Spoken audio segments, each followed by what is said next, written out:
नमस्कार साथियों, स्वागत है आपका अपने YouTube चैनल डिजिटल गुरुकुल पर। मैं हूं दुर्गे और मैं लेके आया हूं आज 1 जून 2026 से संबंधित महत्वपूर्ण करंट अफेयर्स। हाँ दोस्तों, 1 जून 2026 से जितने भी महत्वपूर्ण करंट अफेयर्स बन सकते थे वो हम आप लोग के बीच में लेकर आए हैं। तो चलिए बिना समय गंवाए शुरू करते हैं आज का महत्वपूर्ण करंट अफेयर्स की सीरीज़।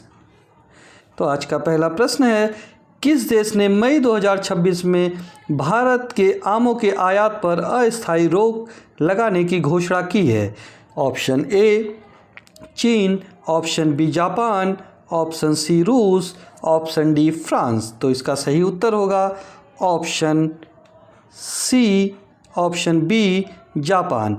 जापान ने फाइटोसैनिटरी पौधा स्वास्थ्य मानकों से जुड़े मुद्दों के कारण भारतीय आमों के आयात पर अस्थायी रोक लगा दी है।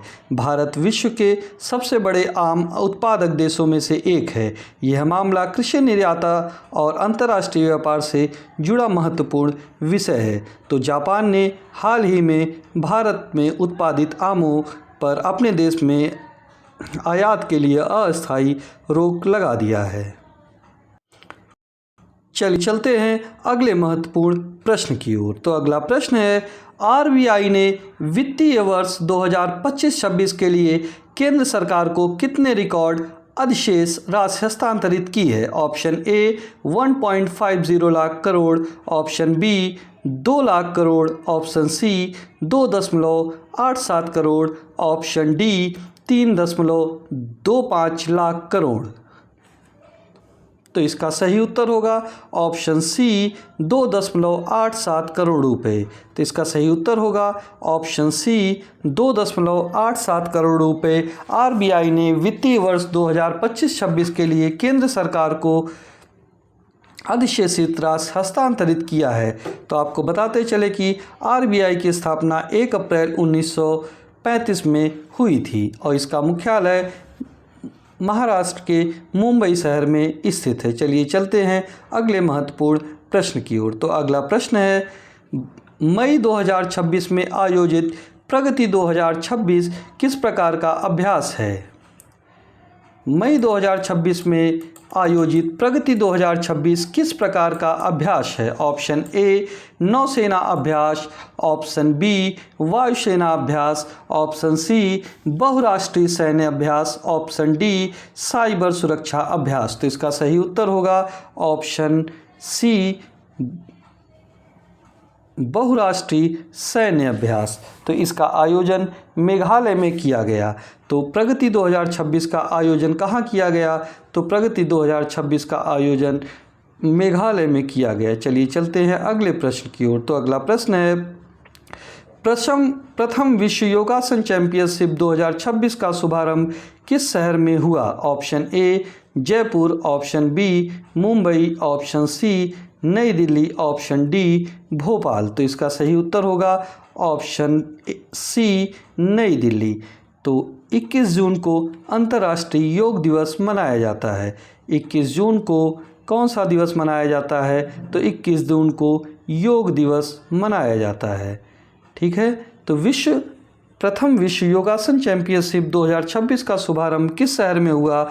तो इसका शुभारंभ नई दिल्ली में हुआ। चलिए चलते हैं अगले प्रश्न की ओर। तो अगला प्रश्न है, हाल ही में जारी विश्व प्रेस स्वतंत्रता सूचकांक 2026 में भारत की रैंक क्या रही? Option A 128, option B 130, option C 151, option D 159। तो इसका सही उत्तर है ऑप्शन सी 151वां। तो विश्व प्रेस स्वतंत्रता सूचकांक जारी करने वाले संस्थान का नाम है reporters without borders. Reporters without borders द्वारा विश्व प्रेस स्वतंत्रता सूचकांक जारी किया जाता है। चलिए चलते हैं अगले प्रश्न की ओर। तो अगला प्रश्न है, मई 2026 में किस राज्य के मुख्यमंत्री ने युवा उद्यमी योजना का विस्तार किया? Option A Uttar Pradesh, option B Madhya Pradesh, option C Bihar, option D Rajasthan. तो इसका सही उत्तर होगा ऑप्शन ए उत्तर प्रदेश। तो उत्तर प्रदेश के मुख्यमंत्री योगी आदित्यनाथ जी ने युवा उद्यमी योजना का विस्तार किया।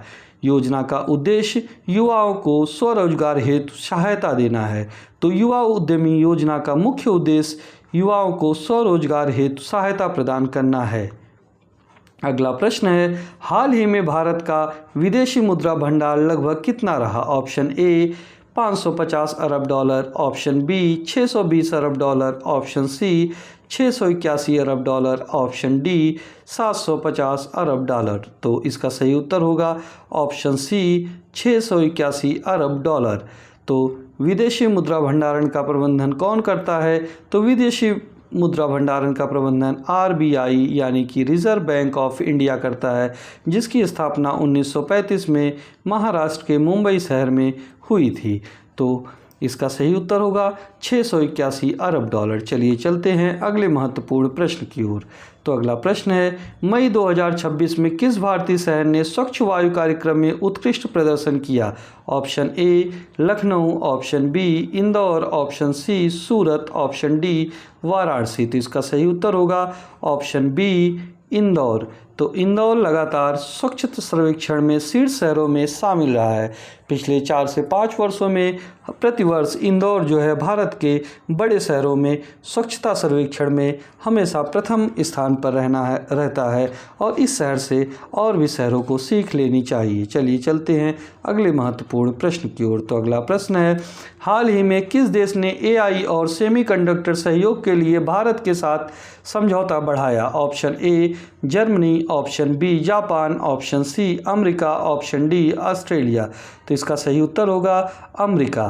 तो अमेरिका ने AI और सेमीकंडक्टर सहयोग के लिए भारत के साथ समझौता बढ़ाया है। सेमीकंडक्टर को आधुनिक इलेक्ट्रॉनिक्स की रीढ़ भी कहा जाता है। तो इंडिया और अमेरिका ने सेमीकंडक्टर का आपस में सहयोग बढ़ाया है और सेमीकंडक्टर ही आधुनिक इलेक्ट्रॉनिक्स की रीढ़ भी कहा जाता है। चलिए चलते हैं अगले प्रश्न की ओर। तो अगला प्रश्न है, मई 2026 में अंतर्राष्ट्रीय जैव विविधता दिवस कब मनाया गया? ऑप्शन ए 20 मई, ऑप्शन सी बी 21 मई, ऑप्शन सी 22 मई, ऑप्शन डी 23 मई। तो इसका सही उत्तर होगा ऑप्शन सी 22 मई। तो 22 मई को अंतर्राष्ट्रीय जैव विविधता दिवस मनाया गया। इसकी शुरुआत संयुक्त राष्ट्र द्वारा की गई थी। तो अंतर्राष्ट्रीय जैव विविधता दिवस 22 मई को मनाया जाता है और इसकी शुरुआत संयुक्त राष्ट्र द्वारा की गई थी। चलिए चलते हैं अगले महत्वपूर्ण प्रश्न की ओर।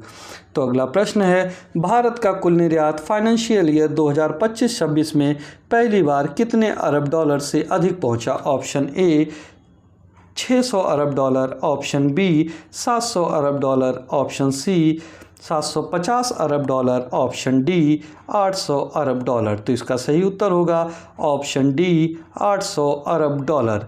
तो भारत का कुल निर्यात फाइनेंशियल ईयर 2025-26 में पहली बार 800 अरब डॉलर पहुंचा है और कुल निर्यात लगभग 803 अरब डॉलर रहा।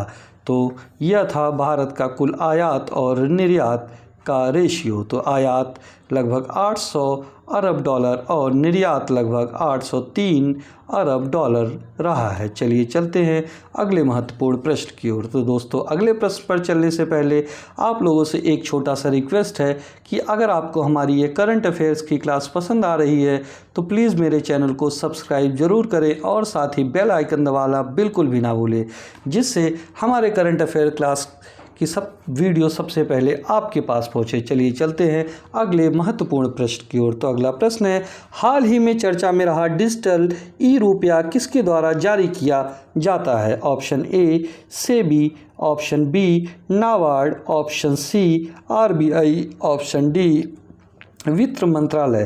तो इसका सही उत्तर होगा RBI के द्वारा डिजिटल रुपया जारी किया जाता है। CBDC का पूर्ण नाम सेंट्रल बैंक डिजिटल करेंसी है। तो CBDC का पूरा नाम सेंट्रल बैंक डिजिटल करेंसी है। चलिए चलते हैं अगले महत्वपूर्ण प्रश्न की ओर। तो अगला प्रश्न है, मई 2026 में पूर्ण पद्म पुरस्कार किसके द्वारा प्रदान किए गए? ऑप्शन ए प्रधानमंत्री ऑप्शन बी, उपराष्ट्रपति ऑप्शन सी, लोकसभा अध्यक्ष ऑप्शन डी, राष्ट्रपति। तो इसका सही उत्तर होगा ऑप्शन डी, राष्ट्रपति। पद्म पुरस्कारों की घोषणा गणतंत्र दिवस की पूर्व संध्या पर की जाती है। तो इस बार महामहिम राष्ट्रपति द्रौपदी मुर्मू जी द्वारा पद्म विभूषण, पद्मश्री और पद्म भूषण सम्मान वितरित किया गया। और इससे संबंधित मैं एक वीडियो बनाया हूं जो कि आप हमारे प्लेलिस्ट में जाके देख सकते हैं और इसका लिंक मैं डिस्क्रिप्शन बॉक्स में दे दिया हूं, जिसमें पद्म पुरस्कार से संबंधित लगभग सभी प्रश्न कवर किए गए हैं। चलिए चलते हैं अगले महत्वपूर्ण प्रश्न की ओर। तो अगला प्रश्न है, मई 2026 में भारत की खुदरा महंगाई CPI लगभग कितनी रही? ऑप्शन है 2.8%, option B 3.8%, option C 5.2%, option D 6.1%। तो इसका सही उत्तर होगा ऑप्शन बी 3.80%। तो CPI आंकड़े राष्ट्रीय सांख्यिकी कार्यालय NSO द्वारा जारी किया जाता है। चलिए चलते हैं अगले महत्वपूर्ण प्रश्न की ओर। तो ये प्रश्न मैं आप लोग के लिए छोड़ जाता हूं और आशा करूंगा कि आप इसका उत्तर कमेंट बॉक्स में ज़रूर देंगे। तो यह प्रश्न है, मई 2026 में केंद्र सरकार को RBI द्वारा हस्ताक्षरित रिकॉर्ड अधिशेष राशि कितनी थी? तो आशा करता हूं कि आप इसका जवाब मुझे कमेंट बॉक्स में ज़रूर देंगे। तो कल मिलते हैं, यानी कि 2 जून 2026 के करंट अफेयर्स के साथ। और मैं वादा करता हूं कि अगर आप डेली मेरे करंट अफेयर्स की क्लास देखते हैं तो आगामी परीक्षाओं में आपका एक भी प्रश्न इससे बाहर नहीं आएगा। ये मेरा 100% दावा है। तो चलिए इसी के साथ हम आपसे विदा लेते हैं। तब तक के लिए जय हिंद, जय भारत।